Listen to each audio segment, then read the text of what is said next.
من الشيطان اللعين الرجيم. بسم الله الرحمن الرحيم. الحمد لله رب العالمين والصلاة والسلام على خير خلقه محمد وآله الطيبين الطاهرين واللعن الأبدي على أعدائهم أجمعين. یہ کل کی طرح آج بھی میرے ہاتھ میں شیخ صاحب مرحوم کی لکھی ہوئی کتاب علی الامام بنص صفاتی و خصائص ذاتی ہی ہے. یہاں سے امیر المؤمنین کی ایک فضیلت جس کو حضرت عمر بن خطاب نقل کرتے ہیں وہ میں آپ کی خدمت میں عرض کرتا ہوں. دیکھیں امیر المؤمنین کے فضائل سے سب سے زیادہ جنہوں نے قریب سے امیر المؤمنین کے فضائل کو سنا اور دیکھا وہ اہل بیت اطہار علیہ السلام ہیں. آپ کی اولاد خاتون جنت رسول خدا. اس کے بعد اہل بیت کے یہ تو کہاوت بھی ہے اہل البیت ادری بما فی البیت. گھر والوں کو زیادہ پتہ ہوتا ہے کہ گھر میں کیا ہے. مجھے پتا ہے میرے گھر میں جو ہے نا وہ کون سا آٹا ہے، چکی کا آٹا ہے، دوسرا توڑے کا آٹا ہے، گوشت فریج میں جو ہے نا وہ سرخ ہے یا سفید ہے. اہل البیت ادری بما فی البیت. گھر والوں کو پتہ ہے کہ گھر میں کیا ہے. سب سے زیادہ امیر المؤمنین کے فضائل سے اہل بیت آگاہ ہیں. اس کے بعد اہل بیت کے فضائل سے اصحاب پیغمبر ہیں، صحابہ پیغمبر ہیں جو ہر وقت رسول خدا کے ساتھ رہتے تھے. رسول خدا کی زبان مبارک سے امیر المؤمنین کے بارے میں فضائل سنتے تھے. اپنے قریب سے تجربہ کے مطابق امیر المؤمنین کے کمالات کو دیکھتے تھے، آپ کی شجاعت کے واقعات کو دیکھتے تھے، آپ کے علمی جو کارنامے ہیں ان کو اپنی آنکھوں سے آپ دیکھتے تھے. تو میرا خیال میں سوچ رہا تھا کہ صرف ان فضائل پر مشتمل ایک اگر ہم ان کو ایک جمع کریں جن کو حضرت عمر نے نقل کیا ہے، شاید اگر کتاب نہ بنے تو کتابچہ ضرور بنے. اتنے جو ہے نا انہوں نے امیر المؤمنین کے فضائل کو وہ نقل کیا ہے. وہ میں تمہید کو تو بیان کرنے لگا ہوں. اصل روایت یہاں ہے جو میں آپ کے سامنے بیان کروں گا. دو بندوں نے آ کے ان سے حضرت عمر سے ایک مسئلہ پوچھا تھا. ایک کنیز کو اگر وہ کسی کے نکاح میں ہے تو اس کو کتنی دفعہ طلاق دینے کی گنجائش ہے؟ حضرت عمر نے فرمایا تھا مسجد میں علی ہے اور چل کے علی سے پوچھتے ہیں. انہوں نے آ کے پوچھا. امیر المؤمنین نے یوں دو انگلیوں کا اشارہ کیا.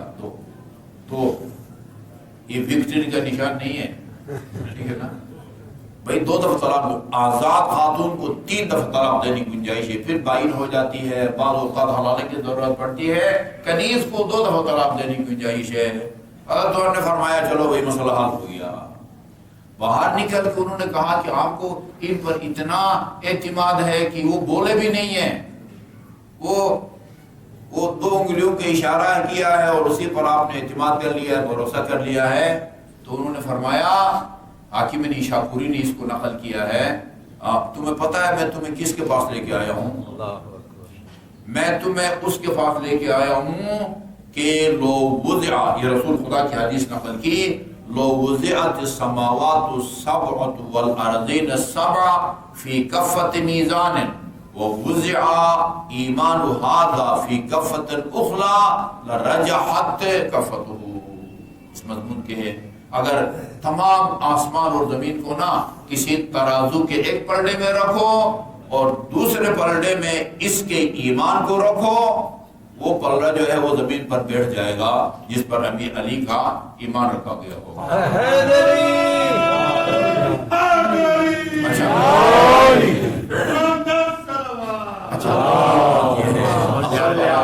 آپ سب کو نصیب فرمائے.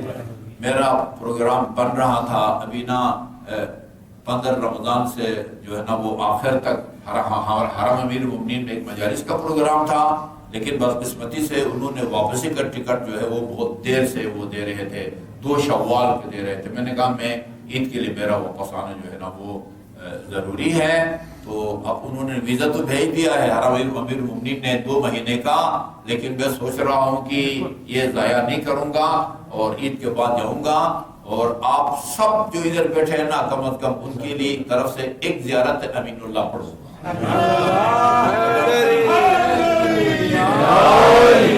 امیر المومنین میں یہ حدیث جو ہے نا، جو حضرت عمر نے نقل کی ہے، حرم امیر المومنین میں لکھا ہوا ہے. اوپر وہ آخری گیٹ جس کے بعد آپ ذریع مبارک کے جو ہے نا وہ ہے، اس کے اوپر یہ حاکم نشانی کے یہ روایت لکھا ہوا ہے کہ اگر 7 آسمان زمینوں کو ترازو کے ایک پلڑے میں رکھو اور دوسرے پلڑے میں علی کے ایمان میں رکھو تو یہ رجحا وہ جھک جائے گا. ٹھیک ہے جی، وہ پلڑا جس میں علی کا ایمان رکھا ہوگا. اسی طرح آپ کا لولا علی اللہ کا عمر، یہ بھی ابھی ان کے فضائل میں سے ہے.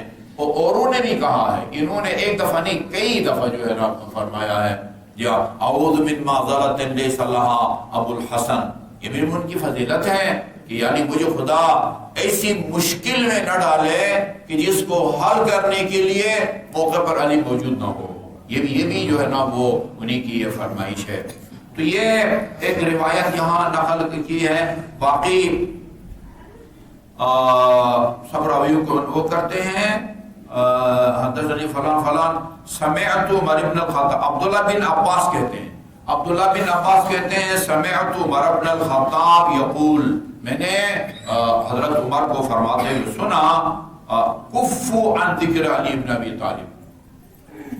یہ امیر مومنین کے خلاف لوگ باتیں کرتے تھے، رسول خدا کے پاس آ کے جو ہے نا وہ شکایتیں لگاتے تھے. رسول خدا ناراض ہوتے تھے، کہتے تھے دیکھو علی وہ ہے لا یخاف فی اللہ لومۃ لائم، دین کے معاملے میں، خدا کے معاملے میں یہ کسی کی پرواہ کرنے والا بندہ نہیں ہے.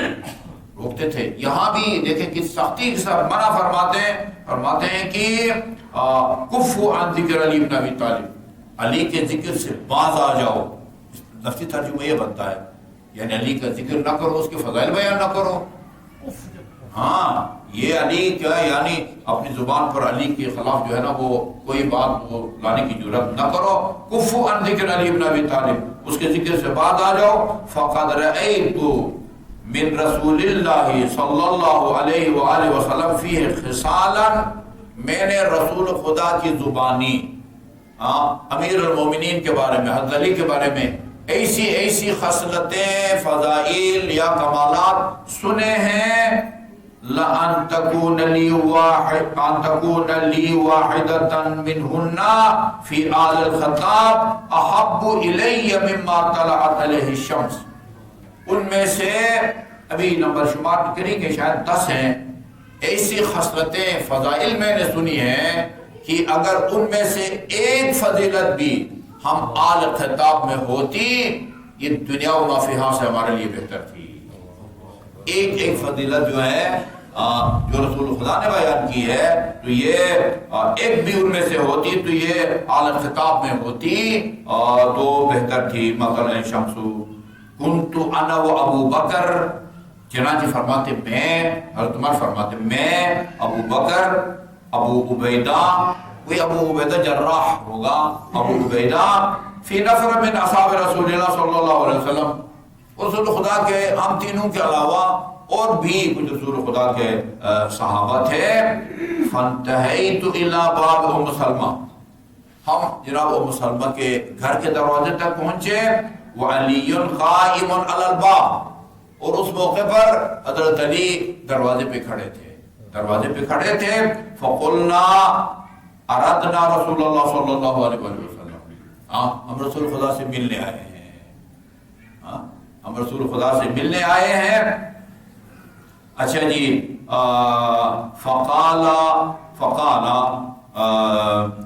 چنانچہ فقالا، ام سلمہ نے کہا ہوتا تو فقالت آتا. فقالا کا مطلب ہے کہ حضرت نے فرمایا یخرج الیکم، آپ 2 منٹ صبر کریں، ابھی رسول خدا جو ہے نا وہ باہر تشریف لاتے ہیں. فخرج رسول اللہ صلی اللہ علیہ وسلم، چنانچہ رسول خدا گھر سے باہر تشریف لے آئے. فصرنا الیہ، ہم ان کی طرف چلے گئے. فاتکأ علی علی بن ابی طالب، اتکا سہارا لینے کو کہتے ہیں، یعنی رسول خدا نے علی کا سہارا لیا، علی کے کاندھے پر اپنا ہاتھ رکھا۔ اب یہاں یہ نہیں ہے کہ طبیعت خراب تھی، ناساز تھے، کمزوری تھی، علی کا سہارا لیا، یا ویسے ہی ادھر کچھ بھی نہیں لکھا ہوا۔ میں آپ کو لکیر کا فقیر صرف کو لفظ کا ترجمہ سنا رہا ہوں۔ فَاتَّقَى عَلَى عَلِي بن ابی طالب، لیا سہارا لیا، ثُمَّ ضَرَبَ بِيَدِهِ مَنْكَبَهُ، اور پھر آپ کے علی کے کاندھوں پر جو ہے نا یوں ہاتھ مارا، وہ یوں ہاتھ مارا، ضربہ کا تو آپ کو پتہ ہے مانا مارنا ہے نا، یوں ہاتھ مارا، ثم قال انکا مخاصم تخاصم، روز قیامت جو ہے نا وہ تو جو ہے نا وہ اپنے مد مقابلوں کے مقابلے میں جو ہے نا بعض روایات میں ہے ہم ٹھوک کے یا زانوں کے بل کھڑے ہو کے اللہ تعالیٰ کی بارگاہ میں احتجاج کرے گا۔ انت اول المؤمنین ایمانا، دنیا میں جتنے بھی مومن ہیں نا ان میں سب سے پہلا ایمان لانے والا تو ہے۔ یہ رسول خدا نے علی سے مخاطب ہو کے فرمایا انت اول المؤمنین ایمانا واعلمهم بایام اللہ، یہ بھی وضاحت طلب ہے۔ ایام اللہ، اللہ کے دن، کون کون سے دن وہ اللہ تعالیٰ کی طرف جو ہے نا وہ وذکرہم بایام اللہ ہے نا، قرآن میں بھی ہے ایام اللہ، اللہ تعالیٰ کے دن، اللہ تعالیٰ کی طرف منسوب دن جو ہے نا وہ کون کون سے ہیں، لوگوں کو اس سے آگاہ کریں۔ اللہ تعالیٰ کے دن یا مناسبتیں اور جو ہے نا ان کو علی سب سے زیادہ جانتے ہیں۔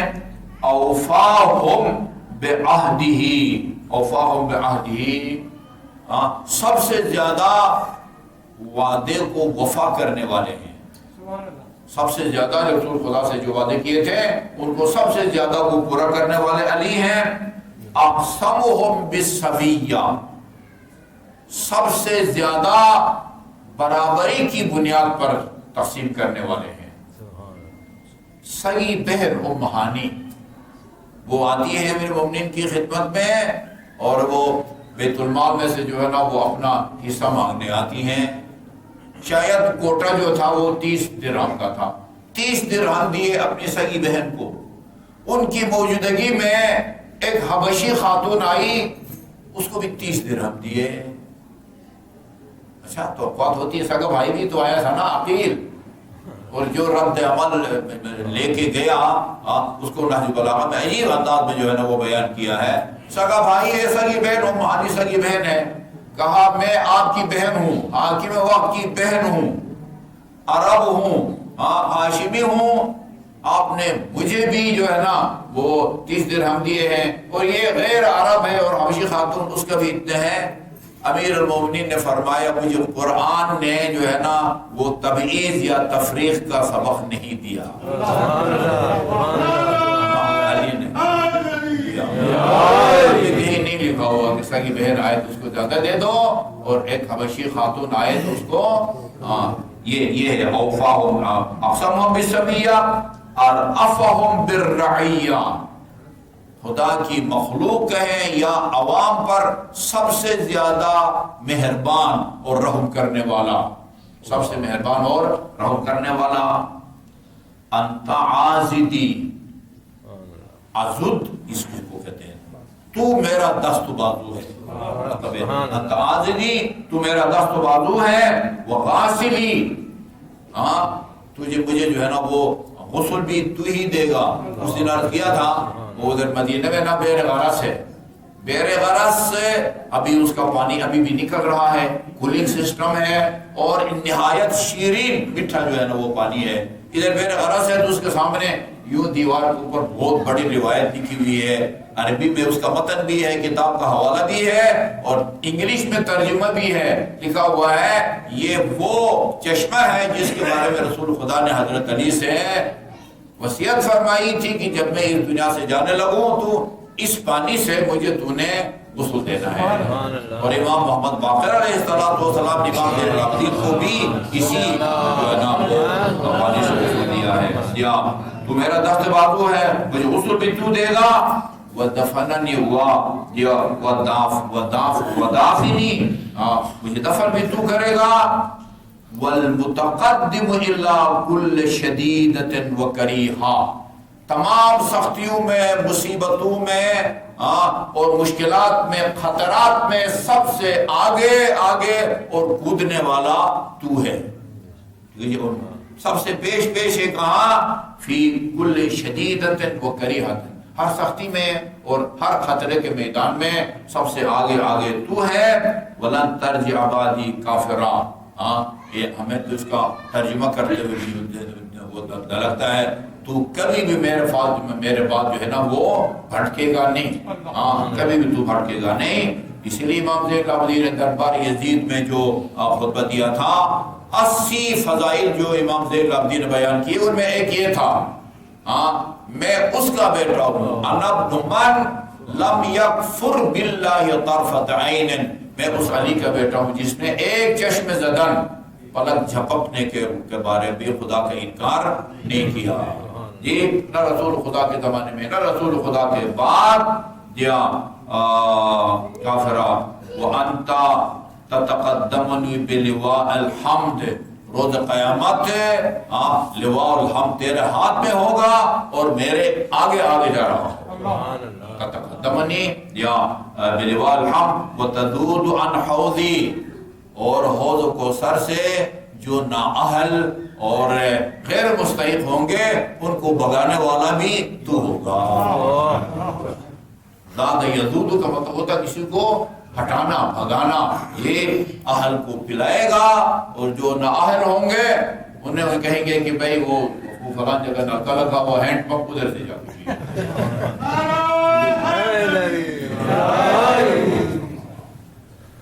اللهم انا نسألك باسمك العظيم العاظم الاجل الاكرم